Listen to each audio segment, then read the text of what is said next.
ওমর রাদিয়াল্লাহু তাআলা আনহু বলছেন, ইন্না আহাম্মা উমুরিকুমুস সালাতু, শুনে রাখো ভালো করে, যখন সেনাবাহিনীকে পাঠাইতেন, বর্ডার এলাকায় তিনি পাঠাইতেন, মুজাহিদিনদেরকে বলতেন যে তোমাদের সবচেয়ে গুরুত্বপূর্ণ কাজ দেশ বিজয় করা নয়, হ্যাঁ, ভূমি বাড়ানো নয়, দেশের সম্প্রসারণ নয়, বরং তোমাদের সবচেয়ে গুরুত্বপূর্ণ কাজ হচ্ছে আসসালাহ, সালাহ, নামাজ। ফামান দাইয়াহা, কেউ যদি নামাজকে নষ্ট করে দেয়, ফাহু আলেমা সেওয়াহা আদিয়াও, তাহলে নামাজ ছাড়া যত আমল রয়েছে সেগুলিকে আরো বেশি নষ্ট করবে। এই জন্য দেখেন, অনেক বেনামাজি আছে জাকাত দিচ্ছে, অনেক বেনামাজি রোজা রাখছে, অনেক বেনামাজি হজ উমরা করছে, অনেক বেনামাজি দান সাদকা করছে, করছে না করছে না? অনেক বেনামাজি জনকল্যাণমূলক কাজ করছে, অনেক বেনামাজি মেলা ভালো কাজ করছে, মানুষের উপকার করছে। কিন্তু নামাজি ব্যক্তি যদি হয়ে যায় তাহলে অন্য কোনো হক নষ্ট সাধারণত করবে, আর যদি করে তো অবশ্যই ধিক্কার দেবে আর তওবা নসিব হবে, ফিরে আসবে। নামাজি লোক 5 ওয়াক্ত হেফাজতের সাথে গুরুত্বের সাথে নামাজ পড়ে আর অহরহ গুনাহ করতে থাকবে, এটা হয় না।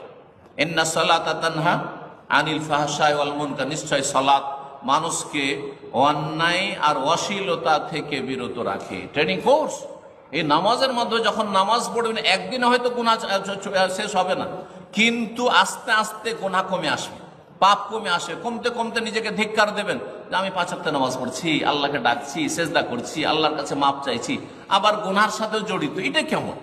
আমার জীবনটাই বিপরীত জীবন কেন? দেখবেন যে ধীরে ধীরে ধীরে ধীরে সংশোধন হয়ে আসবে। তো সংশোধনের উপায় হচ্ছে 5 ওয়াক্ত সালাতের হেফাজত করা। 5 ওয়াক্ত সালাতের হেফাজতে তৌফিক দান করেন।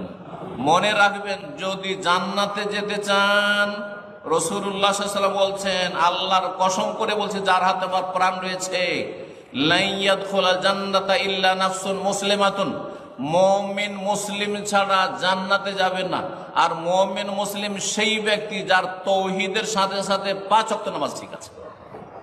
যার 5 ওয়াক্ত নামাজ ফরজ ঠিক নেই, সেই ব্যক্তি মুমিন মুসলিম নয়, এটাই ঠিক।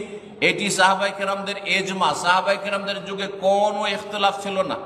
আপনি হাদিস পড়ে দেখুন, তিরমিজির হাদিস, হাদিস সহিহ, কানু লা ইয়ারাউনা শাইআম মিনাল আমালি তারকুহু কুফরুন গায়রা সালাহ, সাহাবায়ে কেরামগণ কোন আমল ছেড়ে দেওয়াকে কুফরি বলতেন না, একমাত্র সালাত ছাড়া।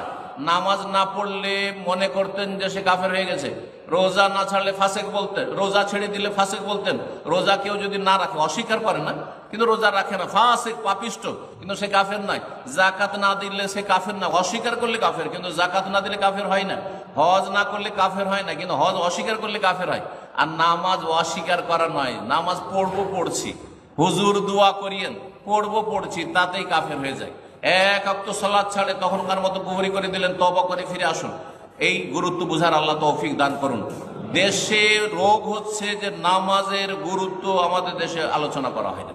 নামাজ ইসলাম আর কুফরের মাঝে পার্থক্যকারী এই বিষয়টি স্পষ্ট করা হয় না, যার ফলে মনে করে পয়সাওয়ালারা আমরা পয়সা দিয়ে জান্নাত কিনে নেব। নামাজ না পড়লে কি হবে? আমার অন্তরটা সাফ আছে। নামাজ না পড়লে কি হবে? আমি মানুষের অনেক দরদি।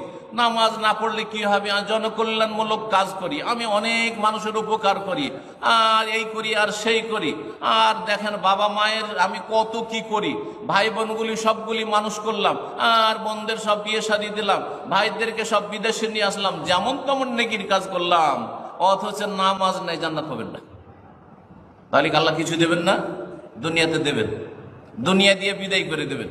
তোর ভাইগুলোকে মানুষ করে দিয়েছিস, তোর বোনগুলোকে মানুষ করে দিয়েছিস, আর বিয়ে শাদী করিয়ে দিয়েছিস, আর তোর বাপ মাকে খুব দেখাশোনা করেছিস, তোকে খ্যাতি দিলাম, সুনাম দিলাম, সম্মান দিলাম, সুস্থতা দিলাম, আর তোকে দুনিয়াতে মান-ইজ্জত দিলাম, তোকে টাকা পয়সা দিলাম, দুনিয়াতে ধন দৌলত দিলাম, ইত্যাদি দিলাম, তোর ছেলেদেরকে সুশিক্ষিত দুনিয়া শিক্ষিত করলাম, কিন্তু আখিরাতে কিছু দেব না, যেহেতু তোর তাওহীদ ঠিক নাই, তোর নামাজ ঠিক নাই।